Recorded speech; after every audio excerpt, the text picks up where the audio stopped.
Picture this scenario. You're watching the news and you see another leader making a decision that will obviously backfire. You're scrolling social media and your well-meaning aunt shares another conspiracy theory. You're at work and your coworker confidently gives advice that would bankrupt anyone who follows it. What do all these people have in common?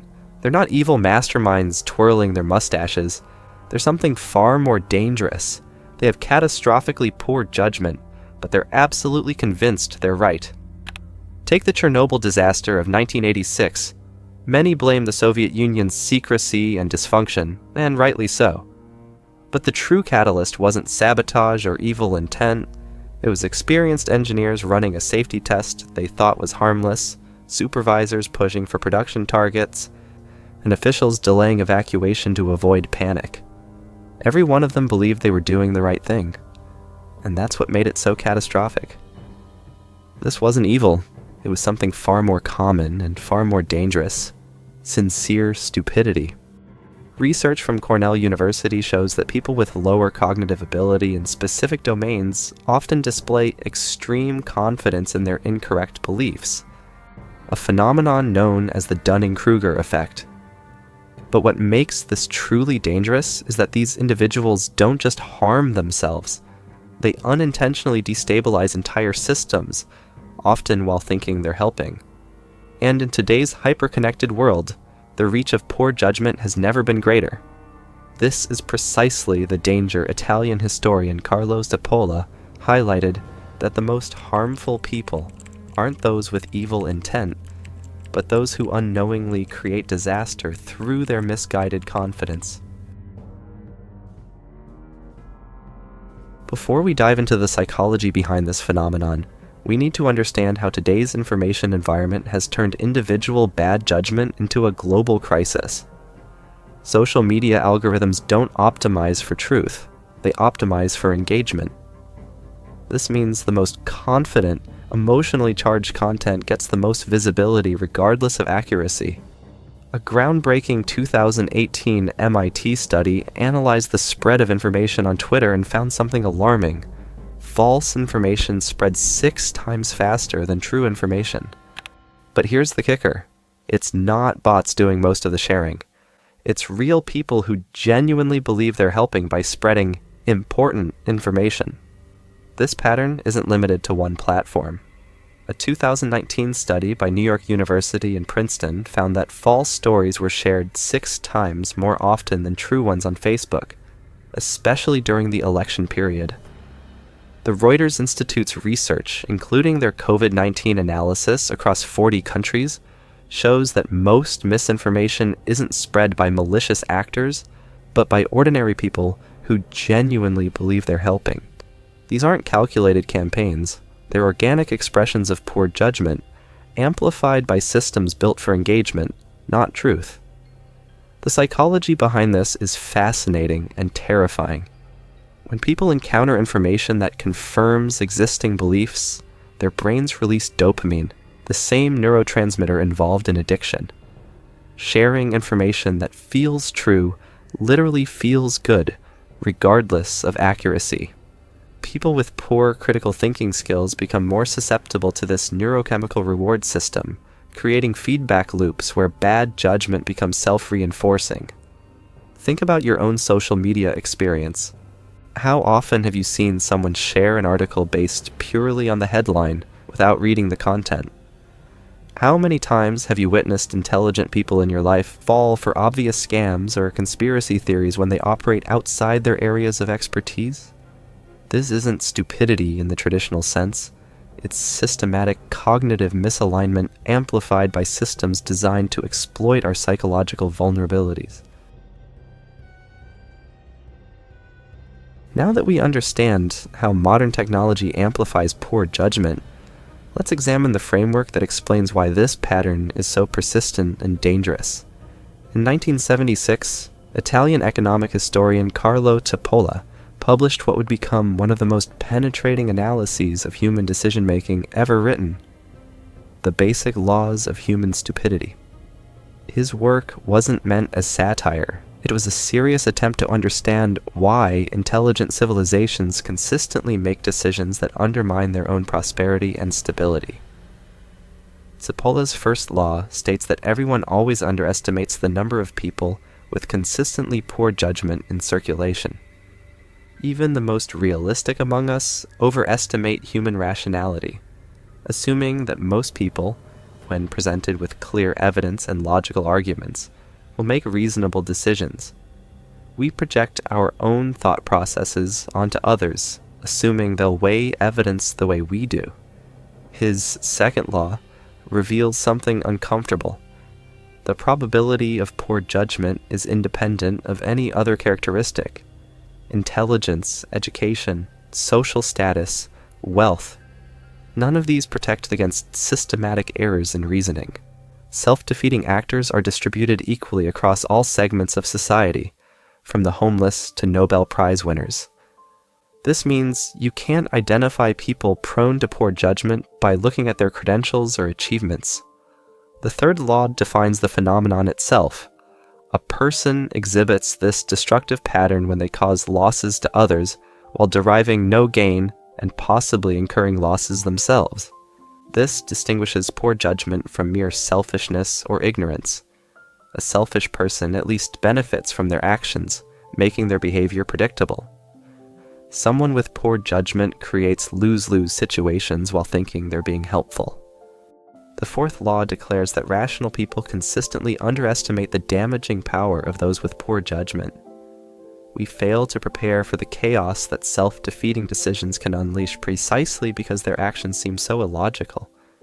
We think, surely no one would actually do something that harmful to themselves and others, and then we're blindsided when they do exactly that. The fifth law states that individuals with consistently poor judgment represent the most dangerous category of person, more dangerous than criminals, more dangerous than the corrupt, because their behavior is unpredictable and often appears virtuous. This is the key insight that changes everything about how we view social problems. Cipolla's analysis becomes particularly illuminating when he categorizes all human actions based on their outcomes for both the actor and others around them. Understanding these categories helps us predict behavior and design better systems. Intelligent actors create win-win situations. These are civilization's builders who solve problems in ways that lift everyone up. Jonas Salk refused to patent the polio vaccine, saying, "Could you patent the sun?" Tim Berners-Lee could have become incredibly wealthy by patenting the World Wide Web, but chose to make it freely available. These people understand that creating value for others ultimately creates more value for themselves. Bandits harm others for personal gain. While morally questionable, their behavior follows rational patterns we can predict and defend against. A CEO cutting safety corners for quarterly bonuses, or contractors using cheap materials for higher profits, their self-serving actions are manageable through regulations and oversight because we anticipate this behavior. Helpless individuals harm themselves while benefiting others. These chronic self-sacrificers give without considering consequences, often enabling destructive systems. Think of colleagues who always accept extra work until they burn out, or parents who sacrifice their well-being so completely they eventually can't help their children. Healthcare workers who work to exhaustion during crises reduce their long-term capacity to help patients. When dedicated employees consistently work unpaid overtime, they enable unrealistic expectations that hurt everyone. Then, there are the stupids, people who consistently create lose-lose situations while believing they're helpful. They harm both themselves and others with a remarkable consistency. Here's a perfect example of this. During measles outbreaks, some parents refuse vaccines fearing a link to autism, even though that claim's been debunked. They're not trying to cause harm, they're just scared. But their decision helps the disease spread. Their kids get sick. Other people's babies get sick. Sometimes kids die. The parents gain nothing. They waste money on fake treatments and end up hurting everyone, including themselves.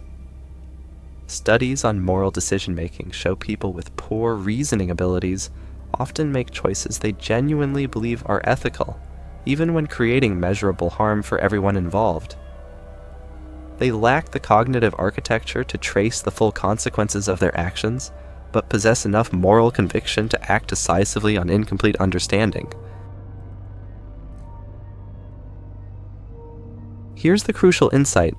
Stupidity is more dangerous than banditry because it's unpredictable and often disguised as virtue. When you face a bandit, their motives are clear. They want to take something from you, and you can prepare or defend yourself. But stupid people act like chaos agents. They may support policies that harm their own families or spread dangerous misinformation, all while genuinely believing they're doing good. The Dutch tulip mania of 1637 perfectly illustrates this. Ordinary citizens sold homes and businesses to buy tulip bulbs, genuinely believing they were securing their family's prosperity. These weren't greedy speculators. They were responsible parents who thought they were making smart investments. Their good intentions created one of history's first economic bubbles, destroying thousands of families' savings. What makes this pattern particularly destructive is how it multiplies. Unlike malicious behavior that creates opposition, poor judgment often appears virtuous. When your trusted neighbor shares misinformation out of genuine concern, you're more likely to believe it than if it came from an obvious scammer. Research on belief persistence shows that people with poor reasoning skills become more convinced when encountering contradictory evidence. They resolve cognitive dissonance by dismissing challenges to their beliefs, creating an armor of wrongness that strengthens with each attack. The Salem witch trials demonstrate this dynamic perfectly. Community members genuinely believed they were protecting neighbors from supernatural threats while systematically destroying their own social fabric. Each execution seemed to validate their fears, creating a feedback loop of destruction driven by good intentions. What Cipolla termed stupidity often stems from emotional drivers rather than pure cognitive limitations. Fear, identity protection, and social belonging frequently override rational analysis. When people feel threatened, they make decisions that seem protective in the short term but prove self-defeating over time. This explains why domain-specific stupidity exists. A brilliant engineer might make excellent technical decisions but fall for obvious financial scams. A successful CEO might navigate complex markets while sharing political misinformation on social media. Poor judgment isn't always fixed. It emerges when people operate outside their expertise or when emotions run high. Recent research on motivated reasoning reveals that our brains are designed to protect existing beliefs rather than seek truth. When information challenges our worldview, the brain's threat detection activates. The response isn't careful evaluation, it's finding ways to dismiss contradictory evidence. This psychological feature served us well in small tribes, but creates massive problems in complex societies. There's also a crucial distinction between individual poor judgment and systems that promote it. Sometimes people aren't lacking reasoning ability. They're trapped in systems designed to exploit cognitive vulnerabilities. Smart engineers create addictive social media algorithms as rational business solutions. Yet these systems amplify poor decision-making across entire populations. The Roman Empire exemplifies this perfectly. Each generation of leaders debased currency to fund popular programs, genuinely believing this strengthened the economy despite clear historical evidence otherwise. The system itself rewarded decisions that felt good immediately, but proved catastrophic long-term. Some might argue this framework is elitist, or that calling outcomes poor judgment becomes circular reasoning. Fair points, but the goal isn't to create hierarchies, it's to understand why good intentions don't guarantee good outcomes. We all occupy the stupid category sometimes, and recognizing this shared vulnerability is the first step toward building better systems. If poor judgment is both persistent and dangerous, how do we build sustainable institutions? The answer lies not in expecting people to reason better, but in designing systems that minimize the damage poor decisions can cause while maximizing the benefits of good judgment. Pre-mortems and project planning force teams to imagine failure scenarios before they occur, helping identify potential problems when they can still be prevented. This simple technique acknowledges that even smart people miss obvious problems when they're excited about a project. Wikipedia's citation requirements create quality control even when editors have strong biases. By requiring verifiable sources, the system compensates for individual limitations while harnessing collective knowledge. Aviation's checklist protocols prevent experienced pilots from making simple but catastrophic errors. Even experts follow step-by-step procedures because human memory is unreliable under stress. Independent regulatory bodies like central banks operate with insulation from political pressures, allowing them to make unpopular but necessary decisions without being influenced by short-term political considerations.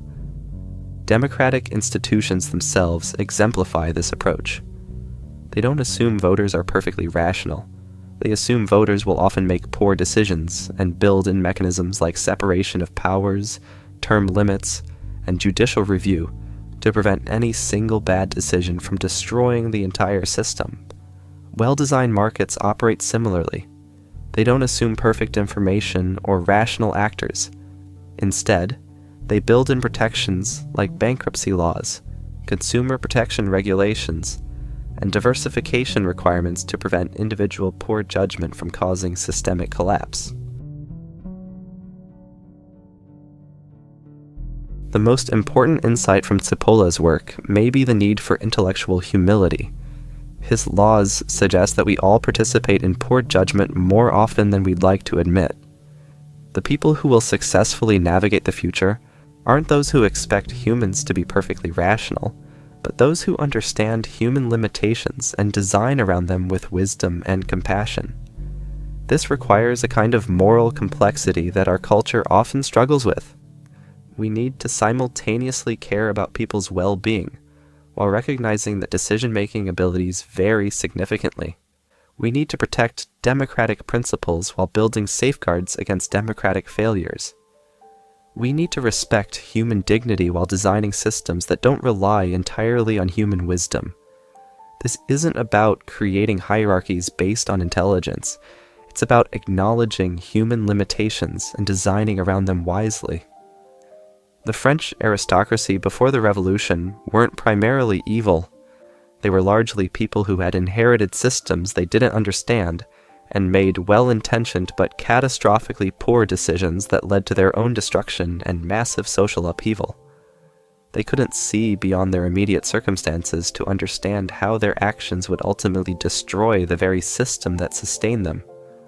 Perhaps most importantly, we need to recognize that cognitive vulnerability is a shared human condition. Understanding our collective susceptibility to error isn't cause for despair.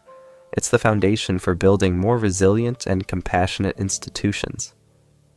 When we accept that poor judgment is a persistent feature of human societies, we can work to create systems that harness our collective intelligence while protecting against our individual and collective failures of reasoning. Carlo Cipolla's analysis forces us to confront an uncomfortable truth. The greatest threats to human flourishing often come not from malicious actors, but from ordinary people making well-intentioned but poorly reasoned decisions. This doesn't mean we should abandon efforts to build better societies. It means we need to be more realistic about human nature and more sophisticated in our institutional design. The people who will successfully navigate the future aren't those who expect humans to be perfectly rational, but those who understand human limitations and design around them with wisdom and compassion. They can hold two ideas simultaneously: that every person deserves dignity and respect, and that not every person possesses the cognitive tools to make complex decisions effectively in all domains. Recognizing our shared vulnerability to error is the first step toward building a wiser world.